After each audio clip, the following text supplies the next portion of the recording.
পাকিস্তান ও আফগানিস্তান সীমান্তে উত্তেজনা ক্রমশ বাড়ছে। সামরিক সংঘর্ষে দুই পক্ষেই প্রাণহানি হয়েছে। পাকিস্তান জানায় তাদের হামলায় অন্তত 200 তালেবান যোদ্ধা নিহত হয়েছে। পাল্টা দাবিতে তালেবান বলছে 58 পাকিস্তানি সেনাকে ঘায়েল করেছে তারা। এই সীমান্ত সংঘর্ষ স্পষ্ট করছে অঞ্চলের শান্তি এখন কতটা অস্থিতিশীল।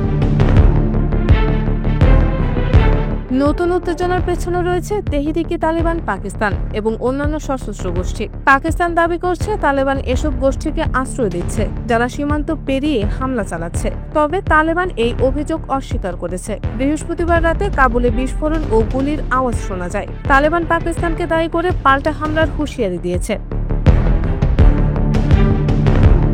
শুক্রবার ও শনিবার সীমান্তে সংঘর্ষ নতুনভাবে ছড়িয়ে পড়ে। পাকিস্তান জানায় এই 2 দিনে অন্তত 23 সেনা নিহত এবং 29 জন আহত হয়েছেন। পাশাপাশি তাদের বাহিনী আফগানিস্তানের 21টি স্থাপনা নিয়ন্ত্রণে নিয়েছে। কাবুল এখনও তালেবানের হতাহতের সংখ্যা নিশ্চিত করেনি। সামরিক বিশ্লেষকরা বলছেন এই সংঘর্ষ নতুন নিয়মের সূচনা নির্দেশ করছে, যেখানে হামলার প্রতিক্রিয়া আফগানিস্তানের মাটিতেই হতে পারে।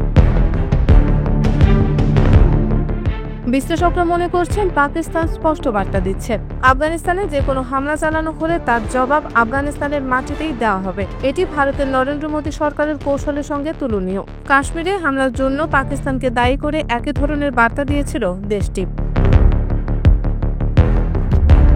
টিটিপি, বিএলএ এবং আইএসকেপি এর মতো সশস্ত্র গোষ্ঠী আফগানিস্তান থেকে পাকিস্তানে হামলার প্রধান হুমকি। 2021 সালে তালেবান ক্ষমতায় ফেরার পর থেকে টিটিপি এর হামলার সংখ্যা ব্যাপকভাবে বেড়েছে।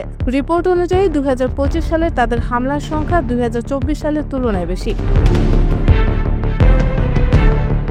সামরিক শক্তির দিক থেকে পাকিস্তান তালেবানের তুলনায় অনেক এগিয়ে। আধুনিক সরঞ্জাম ও প্রশিক্ষণ সম্পন্ন সেনারা চাইলে আফগানিস্তানের উপর আরও বড় হামলা চালাতে পারে। শেষ সপ্তাহান্তে সংঘর্ষের পর পাকিস্তানের পররাষ্ট্র মন্ত্রণালয় প্রথমবারের মতো তালেবান সরকারের বৈধতা নিয়ে প্রশ্ন তুলেছে। পাকিস্তান বলছে তালেবানকে এসব সন্ত্রাসী গোষ্ঠীর বিরুদ্ধে কার্যকর পদক্ষেপ নিতে হবে।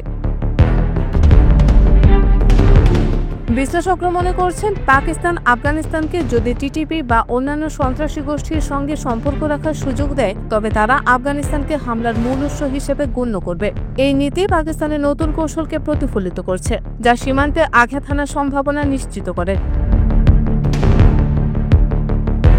কূটনীতিকরা মনে করছেন চীনের মধ্যস্থতায় সীমান্তে কূটনৈতিক আলোচনার সম্ভাবনা এখনো রয়েছে। তবে সীমান্তে উত্তেজনা এখনো কমেনি। ভবিষ্যতে যে কোনো হামলা আবারও কঠোর প্রতিক্রিয়ার সূত্রপাত করতে পারে।